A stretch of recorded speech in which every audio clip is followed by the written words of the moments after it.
Voilà, donc bienvenue, dans ce petit temps d'échange avec, Julie Aubois qui est avec moi et Julie, elle a suivi la formation des chuchoteuses et c'est pas une interview classique à laquelle on va s'attendre parce qu'on va probablement partir sur des sujets qui nous passionnent. Donc déjà Julie, peut-être quand même le déroulé classique d'une interview, c'est souvent que les personnes se présentent et racontent un peu, qui elles sont, ce qu'elles faisaient avant, le point de départ. Qu'est-ce que tu pourrais leur dire? Alors, eh bien, avant d'être chuchoteuse, déjà, moi, mon point de départ, c'est ma formation de kiné. Oui. Mon point de départ, c'est ma passion pour l'être humain et son fonctionnement dans son ensemble, Mmh. son fonctionnement biologique et son fonctionnement spirituel. Mmh. Voilà, ça, c'est mon point de départ avec, du coup, toutes ces années à être kiné et puis petit à petit à m'ouvrir vers tout l'aspect énergétique qui mène vers cet aspect spirituel, en fait. Parce qu'en plus d'être kiné, donc d'avoir vraiment une formation, on va dire classique de kiné, tu étais aussi biokiné. Est-ce que tu veux dire quelques mots sur cette pratique aussi que tu avais? Ça, c'est une pratique super intéressante parce que c'est justement ce qui m'a permis de faire le lien, en fait, dans le corps entre l'aspect vraiment mécanique du corps, tous les blocages qu'on peut avoir d'une articulation, d'un muscle, etc. Et l'aspect vraiment spirituel, énergétique, puisque on a vraiment une lecture, en fait, des méridiens d'acupuncture chinois. Et ça amène à plein de strates, en fait, dans la lecture du corps. Et il y a à la fois, euh, il y a vraiment à la fois une lecture du corps, euh, comment je peux dire, vraiment dans son aspect mécanique, on va dire basique. Et puis après, en fait, c'est dans cette pratique, ce qui est génial, c'est que c'est vraiment une pratique intuitive. Donc, on se met au service du corps qui est devant nous. Donc, c'est le corps qui est devant nous qui va nous guider vers quel est son besoin ce jour-là, en fait. Et je vais dire, contrairement à la kiné, ça m'a permis de ne pas avoir de process mental sur comment devrait aller un corps et quel est le moyen de le faire aller mieux, mais vraiment m'ouvrir au fait que chaque corps a son propre chemin pour aller mieux. Et ça, c'était vraiment une découverte extraordinaire, quoi, ah ok, en fait, ce problème-là d'épaule ne se justifie pas toujours de cette manière-là, ne va pas toujours mieux de cette manière-là.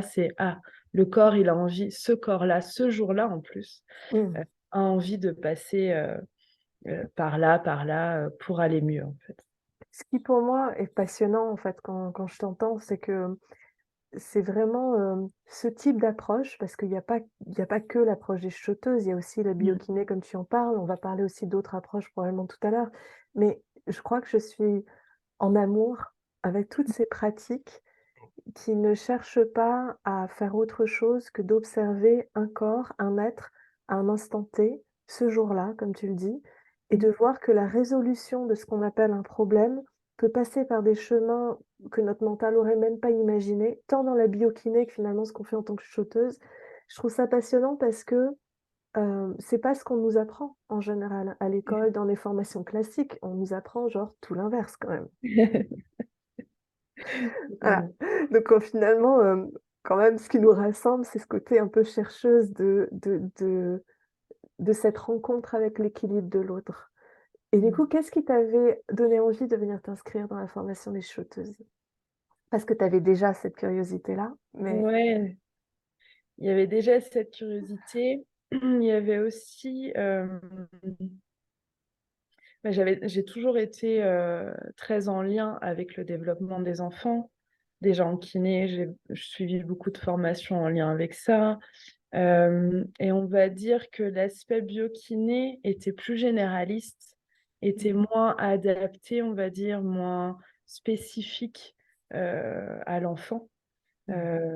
Et du coup, je trouvais que dans ta manière d'amener ça, il y avait vraiment tout ce côté très spécifique aux problématiques, entre guillemets, que peuvent rencontrer un enfant ou que peuvent rencontrer des parents face à leur enfant.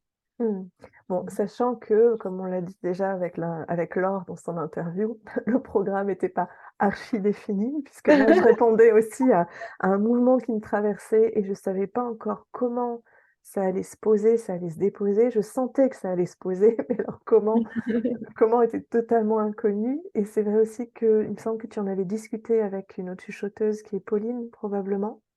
Ou est-ce que Mmh. tu avais découvert la formation autrement? Non, il me semble que c'est Pauline peut-être qui en avait parlé? Ah, non, ça a été drôle, ouais. Il y a eu Pauline et puis il y a eu Sophie qui a Oui, finalement arrêté. Mais voilà, il y a eu ces deux personnes-là qui étaient de deux univers pour moi différents, qui m'ont toutes les deux parlé de cette formation. Je me suis dit, ah tiens, c'est marrant que deux personnes de deux endroits différents me parlent en même temps de cette formation. ouais, Que déjà, je les aurais pas vus se réunir au même endroit. Donc du coup, c'était pour moi questionnant et c'est ça qui m'a permis de d'aller dire: voir ce que «Allez». tu faisais et de découvrir ton travail, en fait. Ouais et c'est Ouais. vrai que, on a évolué pendant quasiment 1 an et demi tout ensemble, aussi parce qu'il y a eu des confinements, parce qu'il y a des dates qui ont bougé, qu'on a fait comme on a pu. C'est marrant parce qu'avec le recul, par rapport à plein de choses qui ont été vécues, on se dit: «Mais comment on a fait?» Ouais, Tu vois? Il y c'est a il y a il y a il y a eu énormément en vrai, de rebondissements, de choses qui se sont passées, mais bon, voilà, c'est passé. Qu'est-ce que toi, tu as, qu'est-ce que tu as le plus apprécié, en fait, dans la formation? Qu'est-ce qui s'est passé pour toi dans la formation? Mmh, je crois que ce que j'ai le plus apprécié, c'est de voir à quel point toutes les réponses sont présentes, Mmh. si tant est qu'on tente l'oreille pour les écouter, en fait. Et à quel point toutes les réponses sont présentes dans la personne. C'est-à-dire que la personne vient avec la problématique, mais la réponse est pas chez moi, elle n'est pas à l'extérieur, elle est chez elle et elle est en la questionnant elle, en fait. Mmh. Et ça, vraiment, enfin, c'est pareil en biokiné, mais là, vraiment, ça s'est Une encore continuité. affiné. Et puis, il y avait vraiment des choses que je trouvais extraordinaires à quel point on pouvait obtenir des réponses hyper précises Mmh. sur sur quelle est la réponse pour ce corps-là, mais surtout sur comment il aime vraiment. Là, qu'est-ce que j'aurais comme exemple? Mais vraiment, je trouvais ça drôle quand on avait testé, par exemple, sur les allergies Oui. et que on voyait que bah, peut-être c'était, euh, je veux dire des bêtises, mais c'était pas spécifiquement une allergie à l'orange, mais à l'orange sanguine et pas à l'orange. Enfin voilà, Ouais. ça pouvait être une orange qui vienne de Sicile et pas une orange qui vienne d'Espagne. Enfin, je dis des bêtises, mais il y avait vraiment des On choses. pourrait, non, en vrai, on pourrait Ouais, avoir effectivement, selon le niveau de questionnement qu'on va avoir, on peut avoir des réponses de cet ordre de précision. Pour de vrai, ça m'est déjà arrivé en séance, d'avoir des personnes où il y avait, tel aliment de tel endroit, mais pas l'autre et donc ben, pour peu qu'on ait l'idée de poser la question de la provenance, j'en sais rien moi, des dates, par exemple, ou de l'orange, comme tu dis, ou n'importe quoi, eh bien, ça peut avoir une influence sur la façon dont le corps va le recevoir. ouais. Et du coup, c'est vrai que c'est fou à quel point il y a des informations dans le corps humain Mm. et on ne sait pas où elles sont stockées. C'est-à-dire, est-ce que c'est un champ énergétique? Est-ce que c'est la conscience? Est-ce que c'est l'ADN? Est-ce que c'est en fonction de ce qui a été vécu par les lignées que tu peux avoir une orange d'un endroit mais pas de l'autre? C'est ça. C'est ce mystère-là, en fait, qu'on vient rencontrer quelque part à travers les séances.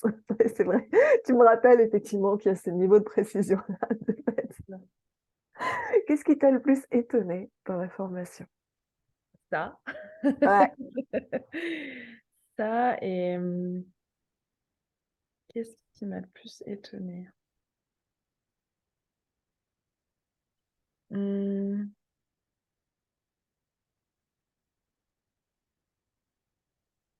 je sais pas s'il y a enfin, je sais pas parce que j'ai la sensation que j'étais prête à tout voir, donc il y a pas eu de grand étonnement et en même temps, il y a eu que de l'étonnement. Enfin, c'est un peu enfin, difficile à préciser. Hem,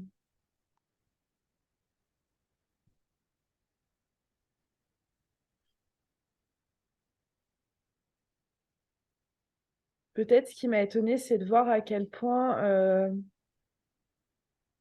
une chuchoteuse pouvait poser une question d'une façon et une autre d'une autre, mais dans tous les cas, ça résout un problème, même si on ne l'emploie pas euh, par le même endroit, on va dire. Euh, Il y a vraiment c'est toujours bien fait, quoi. Une cohérence, une Ouais, cohérence. voilà, c'est ça. Sachant que la cohérence, finalement, elle est donnée, le ton est donné par la personne qu'on a en face de soi. Et c'est vrai qu'on a eu pas mal de discussions, toi et moi, en dehors aussi, des temps de chuteuse, parce qu'on a beaucoup parlé de spiritualité, toi et moi. On a parlé des dérives de la spiritualité, on Ouais, a parlé d'endroits qui avaient été peut-être pour toi parfois choqués et blessés. Alors pas que dans la formation de chuteuse, il y avait plein de non, choses dans non. l'histoire, Ouais, ouais, mais on a beaucoup discuté quelque part de ce thème de désinformation. Est-ce qu'il faut toutes les avoir ou pas? Est-ce que c'est éthique ou pas? Est-ce que c'est utile ou pas? c'est Et ces ça. moments-là ont été super riches parce que on peut quand même peut-être préciser qu'il y a eu des moments où tu as envisagé de quitter la formation, mais tu es quand même resté. Donc il y a eu tout un processus qui s'est fait pour toi. Ouais. Est-ce que tu veux en parler un peu avec tes mots? Euh,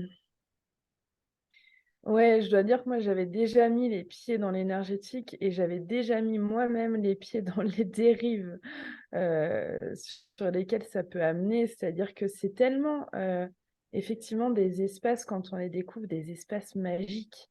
Mm. Vraiment, c'est-à-dire que on va toucher à des choses où, oui, on a des réponses et en plus, ça fonctionne. Donc, il y a vraiment un côté où c'est comme si on se mettait à maîtriser l'immaîtrisable, quoi. Donc, il y a vraiment quelque chose où, à un moment donné, on se dit, tiens, ça y est, j'ai la baguette magique et ça y est, je peux résoudre tous les problèmes de l'univers. Donc, en tant que grande sauveuse, c'est absolument formidable. Et en plus, bah oui, on peut aller toucher à des histoires de lignée et on peut aller toucher à des histoires d'âme. Et, et puis après, ça peut aller très haut dans le spirituel, c'est-à-dire que oui, on peut aller toucher aux anges, aux archanges. L'univers. Ouais, c'est ça, à tout ce qui l'englobe, quoi. Et du coup, ouais, il y a eu des fois où j'ai eu peur, moi, de retomber un peu dans ces travers de ah, on va chercher des réponses à des endroits et pas revenir dans ce côté matériel, corporel, dans ce vécu qui est celui-là, qui est le vécu terrien, en fait, malgré tout. Parce que l'énergétique a ça de formidable que ça nous emmène dans des réponses qu'on ne saurait pas aller chercher dans le matériel, qu'on ne verrait pas. Et en même temps, il faut bien les ramener là, quoi. Oui. Il faut bien les ramener dans le corps, il faut bien les ramener dans quelque chose qui est tangible. Et Mm. c'est ça euh, que j'ai aimé chez toi. Et c'est ça qui m'a permis de rester avec nos conversations. C'est ce côté très terrien que tu as aussi, en fait. Bizarrement, hein. Ouais, ouais, ouais, c'est ça qui est bizarrement non, mais c'est vrai, quand on part dans des sphères tellement hautes comme ça, bah, faut pouvoir les ramener, quoi. Faut pouvoir dire, OK, c'est rigolo, OK, on se marre bien et on voit qu'il y a de l'information à cet endroit-là, mais voilà, qu'est-ce qu'on en fait et dans le quotidien, qu'est-ce qui est présent, quoi. C'était pas évident pour moi, ces moments-là, dans le sens où je sais que l'âme, quand on la questionne, le corps, quand on le questionne de cette façon-là, peut nous parler de choses spirituelles. Et parfois des choses auxquelles on n'est pas préparé, auxquelles on n'a peut-être même pas d'intérêt personnel, c'est-à-dire on pourrait avoir des histoires de vie passée, des histoires transgénérationnelles, et que nous, intérieurement, ça fasse bouf, genre j'ai pas envie d'y aller, mais que malgré tout, et ça m'est arrivé plusieurs fois ces 12 dernières années, que malgré tout, quand je teste le corps, ça dit si, si, on y va. Donc c'est vrai que l'objectif pour moi était de pouvoir parler de tous les sujets possibles, mais de rappeler que quand on va aborder un sujet comme ça, quoi qu'il arrive, l'important, ça va être de revenir dans le corps, dans le ici et maintenant, et même si l'âme elle-même est partie quelque part, on ne sait pas Mm. où, pour quelque raison que ce soit, de rappeler à cette âme que c'est maintenant qu'elle vit, et que c'est maintenant qu'elle vit avec ses parents, quand notamment c'est le cas d'un bébé ou d'un enfant, et que à partir du moment où elle est dans le maintenant, il y a toute une page à écrire pour elle, hein. Et que Mm. vivre et revivre encore et encore des boucles, c'est moyennement intéressant quand même, il faut le dire. Voilà, donc c'est vrai que on a eu ces discussions quand tu me partageais ton inquiétude qu'on reste sur ces sujets spirituels et que je te disais souvent, normalement, le but du jeu, ça va être aussi de réatterrir. Donc pour les personnes pour qui c'est nouveau, il y a souvent un engouement, il y a souvent un effet de waouh, découverte, waouh, on peut aller jusque-là. Je crois que tous, on a envie de magie, en fait. Donc on peut être effectivement très absorbé, happé par des mondes comme ça, mais pour avoir vu les dérives des 15 dernières années, l'idée, c'est de pouvoir en parler et revenir. Revenir, revenir et même plus on revient et plus on revient dans quelque chose de très simple qui revient à une histoire de présence, une Mmh. histoire de disponibilité et une histoire de rencontrer l'autre, mais à un niveau profond. Mmh. Et je sais que ça, c'est un sujet qui te parle particulièrement, cette présence-là et que même tu es allée encore plus loin, après cette formation des choteuses, en allant vers une deuxième formation. Est-ce que tu veux en dire quelques mots? Ouais, je suis allée faire la formation d'Armel Six sur, une formation d'accompagnement en parentalité consciente. C'est comme ça qu'elle le nomme. Heu et effectivement, c'est de l'accompagnement dans une présence et dans une écoute, très ouverte, mais finalement ce que tu amenais déjà, en fait. Alors en questionnant avec précision et du coup, hem, dans un cadre bien précis. Heu, c'est un autre cadre avec Armel, mais c'est toujours dans cette présence, cette écoute et que oui, qui me passionne, en fait, parce que bah, de toute façon, dans tout ce qu'on a nommé, dans toutes les formations que j'ai faites, ça tout revient à ça, à l'accueil de l'autre revient à juste être, se poser à côté de lui et tendre l'oreille et peut-être à un moment donné lui montrer, là où il y a le déclic quoi, là où peut-être pour lui, il a voulu passer rapidement et on va lui dire: «Tiens, reviens un petit peu à cet endroit-là, Ouais, regarde, c'est peut-être pas très confortable, mais c'est là où il y a la solution aussi, en fait». ouais. Moi, j'aime bien cette idée, qu'on puisse continuer à approfondir beaucoup cette histoire de présence parce que le le risque qu'il peut y avoir quand il y a une technique et en tant que chuchoteuse, il y a un aspect technique quand même dans le Mmh. questionnement, dans l'outil. Le risque, c'est parfois de vouloir se raccrocher qu'à l'outil. Et Oui, ce qui me paraît important, au-delà de tous les outils, ça reste effectivement cette présence, cet endroit où déjà de soi à soi, c'est-à-dire l'écoutant, celui qui est présent, a aussi ce travail de présence ultra intègre par rapport à lui-même, en fait. mmh, Parce que ça nous oblige, en tant que chuchoteuse ou en tant que personne dans la parentalité consciente, à être, très au courant finalement des endroits qui se crispent en soi et de façon à ce que ça s'interpose pas en fait avec l'autre. Que nos jugements sur nous, sur le monde ne viennent pas s'interposer dans l'écoute qu'on peut avoir. Donc c'est vrai ouais. que c'est un sujet, passionnant, important et je trouve ça chouette en fait que tu sois allée vers autre chose, tu vois? L'idée pour moi, quand je forme les chuchoteuses, c'est surtout pas d'avoir des clones, c'est d'avoir des personnes, quelque part, qui ont un profil de chercheuses du monde, de chercheuses de l'humain, qui je ne sais pas si c'est un mystère qui peut être résolu. Parfois, on apprend au contraire juste à être avec le mystère ou à être le mystère, mais en tout cas, il y a une envie d'aller au-delà des illusions, dans le sens au-delà de ce qu'on nous a toujours dit. Au-delà de un enfant, un bébé, un adulte, ça doit fonctionner comme ça. Ça Oui, doit être comme ça dans la société c'est ça.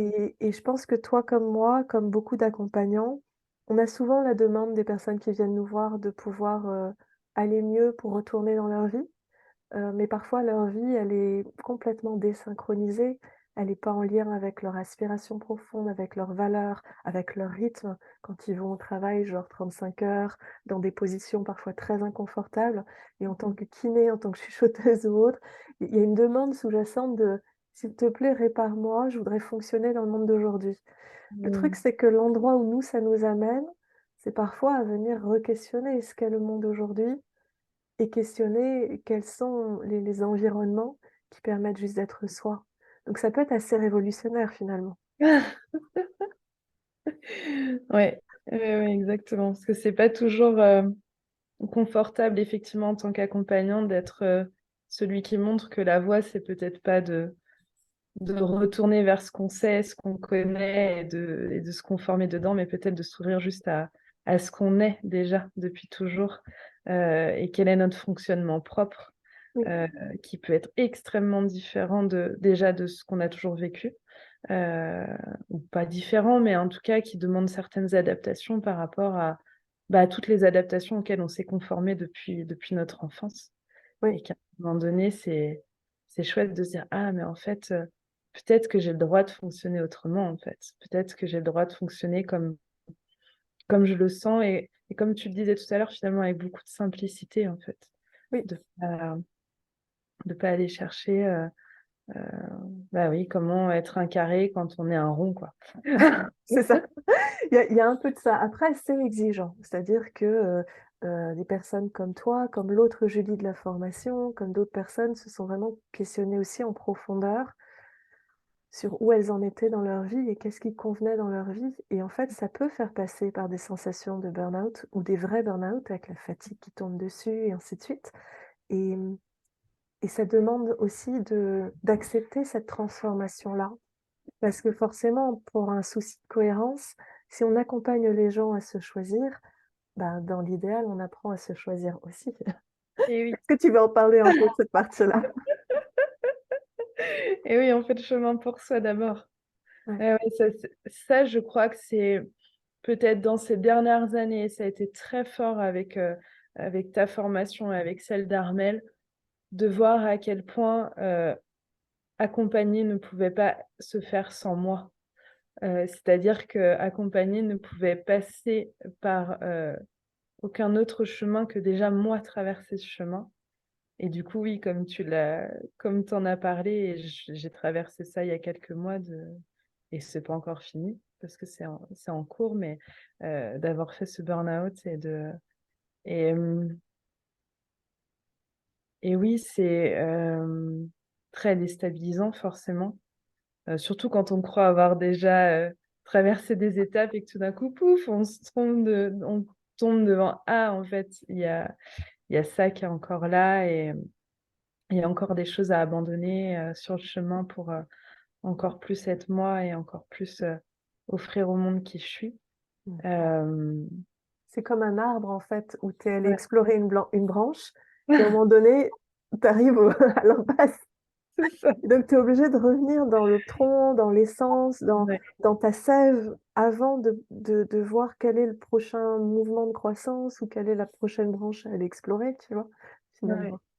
Et ça me fait vraiment fort rebondir sur ce que tu parlais de pas s'accrocher à l'outil, en fait. Et C'est c'est ça. vrai que bah, ça, je l'ai fait beaucoup, en fait. Avoir confiance dans l'outil qui m'est donné et dans la personne qui me transmet cet outil et avoir tellement confiance là-dedans que j'en oubliais, Toi, euh, ta sagesse.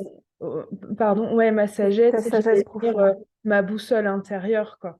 Et en fait, maintenant, je me rends compte que oui, il y a 1 milliard d'outils super intéressants. Il y a les chuchoteuses, il y a la Il y en a parentalité plein, constante, plein, et il y plein. en a encore plein, plein, plein, plein. Mais surtout, le plus intéressant, c'est de revenir à, OK, en fait, j'ai cet outil-là, mais qu'est-ce que je sens moi profondément? Qu'est-ce qui me semble juste pour moi, pour permettre à la personne qui est en face de sentir ce qui est juste pour elle, en fait. Parce que, pareil, moi, je peux amener une parole, on peut amener une forme de solution, mais ça Mm, va vraiment être à la personne de sentir, OK, est-ce que réellement ça me parle ce qu'on m'amène, en fait? Est-ce que vraiment j'ai envie de suivre ça, ou est-ce que finalement ce qu'on me dit là, bah non, c'est pas le moment, ou même ou au-delà de c'est pas le moment, c'est pas ça, quoi. C'est pas du tout ça. mm. C'est C'est ça que je... c'est chouette, tu vois, de pouvoir parler de ça aussi en tant qu'accompagnant, notamment ce que tu disais tout à l'heure sur je me suis rendu compte que je ne pouvais accompagner finalement qu'avec moi. Et que ce moi, souvent, je l'avais mis sur le bas-côté. Et moi, ça m'est arrivé, en fait, cette prise de conscience il y a quelques années. Et régulièrement, sans rentrer dans un burn-out à chaque fois, si jamais je suis pas attentive, je peux repartir dans des anciens fonctionnements. Et ça nous arrive à tous parce que ces anciens fonctionnements, c'est des choses qu'on a intégrées en général quand on était tout jeune, quand notre cerveau était en cours de constitution. Et apprendre à oser, à avoir de l'audace, à être soi, entre guillemets, sans compromis. Alors pas dans une vision dure, c'est pas on impose le soi au monde, mais on est soi dans la reconnaissance que en nous, il y a déjà une réponse, qu'il y a déjà un mouvement, et que finalement le chemin le plus court, c'est de l'écouter, par opposition à toutes les fois où on s'est poussé de côté. Et donc en fait, il y a un mouvement régulier de re-questionner ça, Et tout à l'heure, tu parlais d'être une sauveuse, tu sais, avec un grand S. Et le nombre de personnes qui glissent dans l'accompagnement sans s'en rendre compte, avec cette sensation de sauveur, il y a une vraie grande proportion, en fait, de personnes qui vont dans ces métiers pour cette raison, que ce soit conscient, pas conscient. Et en fait, ce que j'ai observé moi dans mon cheminement de 12 ans, c'est que pour pouvoir avoir plus de, heu, j'ai envie de dire de justesse et donc de résultats, Mmh. eh bien, l'aspect sauveuse qu'il pouvait y avoir était pas au service particulièrement de ce qui pouvait se passer, mais que le Mmh. savoir intellectuellement a rien à voir avec le fait de le sentir et de le voir dans nos fonctionnements. Donc c'est vrai que quand je m'en suis rendu compte il y a plusieurs années et ça ressemblait à des burn-out, parce que c'est comme si tout le corps d'un coup dit: «Dun dun dun dun, ce chemin n'est plus accessible, veuillez prendre une autre direction». Et que là, il y a tout qui panique, qui: «Quoi? Comment ça? Je peux pas». Après puis il y a le côté après tout ce que j'ai investi, je croyais bien faire. Il y a beaucoup de deuil en fait à cet Ouais, endroit-là, tu vois? De ouais. de se rendre compte que oui, on a essayé de bien faire et oui, c'était bien, et on n'a pas fait que des choses nulles non plus. Mais qu'il y a un autre endroit qui demande moins d'énergie, qui est plus doux, qui est plus en respect et qui quelque part vient plus dans la confiance que la vie sait ce qu'elle fait, en fait. Mmh. Et que, les personnes qu'on a en face de nous ont énormément de réponses à l'intérieur. Elles peuvent s'appuyer sur nous pour recevoir un conseil, pour recevoir une résonance, mais au bout du compte, c'est ce qu'elles en feront réellement qui va faire la différence.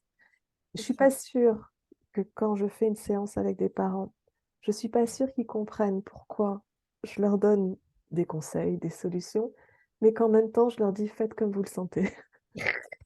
Je suis pas sûre que ce soit toujours très clair pour tout le monde, mais je ne peux pas, je ne sais pas en tout cas asséner un conseil sans laisser à l'autre la possibilité de sentir si ça lui parle ou pas. Mmh. Notamment quand ça va parler de spiritualité ou autre, parce que, c'est pas parce que, une information spirituelle est sortie dans une séance que on doit la tenir pour vraie dans le sens la cristalliser comme étant une vérité absolue. Et le C'est but ça. du jeu, c'est au contraire de la voir et de s'en défaire. Voir, se défaire, voir, se défaire. C'est tout le paradoxe, ouais. C'est tout le paradoxe. Donc c'est vrai que c'est un métier ultra paradoxal, hem, mais en même temps, l'humain est quand même très dans ses paradoxes, la fameuse dualité. La fameuse. Si tu devais, comment dirais-je? Parce que peut-être, en tout cas, j'aimerais beaucoup que tu puisses être présente dans cette prochaine formation, de chuchoteuse, que tu puisses justement venir partager, heu, bah, déjà un bout de ton expérience en termes de présence, ce que tu as pu observer, ce que tu es en train aussi de continuer à pratiquer. Parce qu'après cette sensation de burn-out, il y a quand même quand j'observe ton mouvement, il y a quand même un mouvement qui est en train de réémerger. Tu Ouais, vois? quand Comme la même. petite spirale de la plante qui commence à ressortir ses petites feuilles. Donc normalement, si tout va Bien. bien, on va essayer de s'organiser pour que tu sois présente et que tu puisses, partager d'autres points de vue sur la présence, parce que c'est important, je trouve, de s'enrichir les uns et les autres des points de vue différents. Mais bien évidemment, on vient offrir des résonances pour que chacune puisse ressentir et trouver son propre axe, sa propre, c'est non pas sa propre vérité, parce qu'encore une fois, le mot vérité souvent appelle une cristallisation, mais son propre respect du mouvement. Mmh. Et si tu pouvais, partager peut-être, ou dire quelque chose aux futures chuchoteuses, qu'est-ce que tu aimerais leur dire? Mmh. Aux baby chuchoteuses? Ce qui me vient, c'est, ce qui me vient, c'est qu'elles vont découvrir qu'elles savaient déjà faire, en fait. Ouais, j'adore C'est quand tu dis ça, ouais.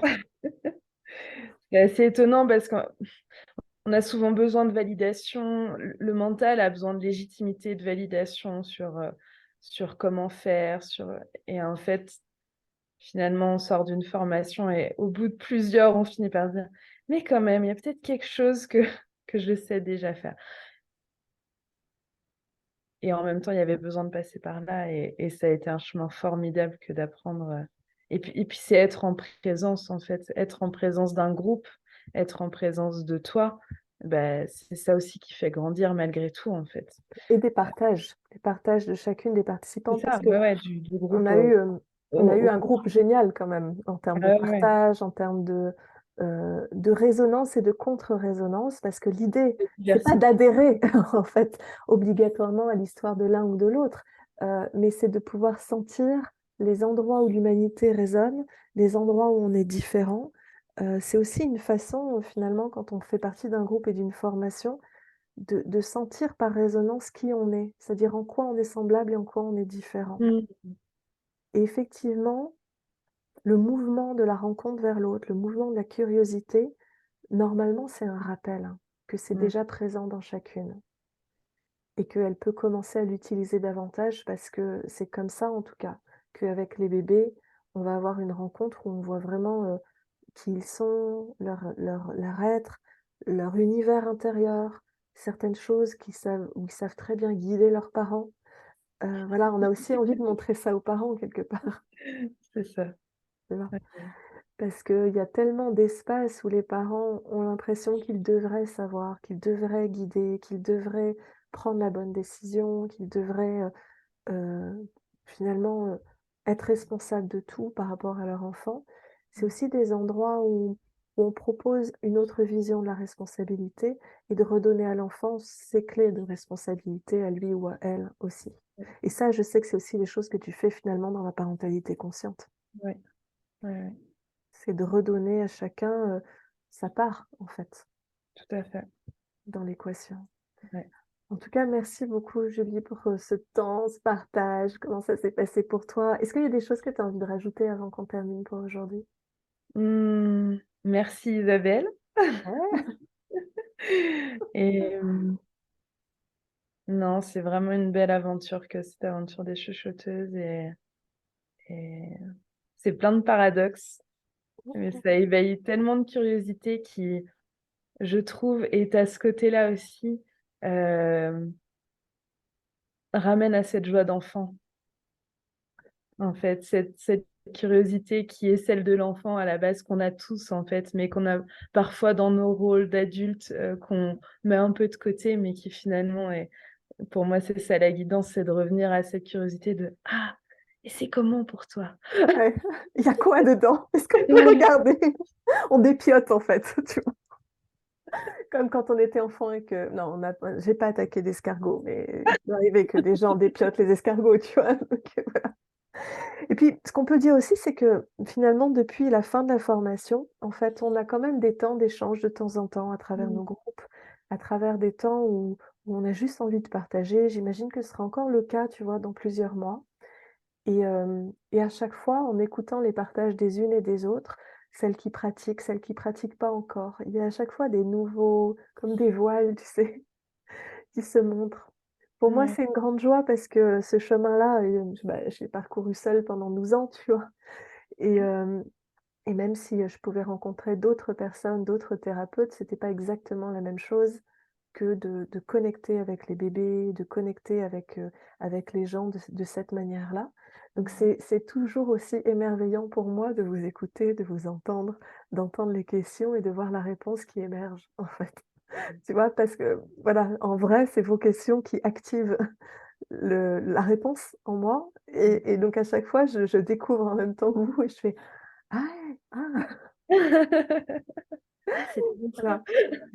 C'est ça aussi la co-création dans une formation, l'aspect, d'échange qu'il peut y avoir. C'est que pour moi, une interaction ne peut que faire grandir de part et d'autre, par Mmh, rapport à la posture dont on parlait et du coup, chaque consultation nous altère aussi, dans le mmh, sens nous transforme ouais, et voilà, c'est aussi comme ça que je vois l'interrelation entre les mmh, humains et la raison pour laquelle de temps en temps, on sait faire soi-même avec son propre enfant. De temps en temps, on a besoin d'un regard aussi extérieur mmh, et que ça apporte autant de choses de pouvoir faire l'un et l'autre. En fait, c'est pas l'un ou l'autre. On n'est peut-être pas fait pour être entièrement autosuffisant, mais on n'est peut-être pas fait non plus pour chercher toujours la réponse à l'extérieur. Donc avec des gens comme toi qui aussi ont continué avec la parentalité consciente, bah, il y a des espaces qui s'ouvrent mmh, pour permettre aux gens de sentir leur résonance les endroits où ils savent. Et comme tu le disais tout à l'heure, j'ai souvent des parents qui me disent: «Ah en fait, je m'étais dit ça». Ouais, c'est Et ça. j'adore ça. J'adore leur confirmer qu'ils avaient senti juste. J'adore leur dire: «Mais vous avez senti juste, c'était ça» et même visiblement votre enfant nous dit ça, mais en allant un poil plus loin, mais c'était ça, vous étiez dessus en fait. Et ça fait beaucoup, beaucoup de bien dans les séances quand les parents entendent que ce qu'ils font est bien. Je veux dire, Mmh.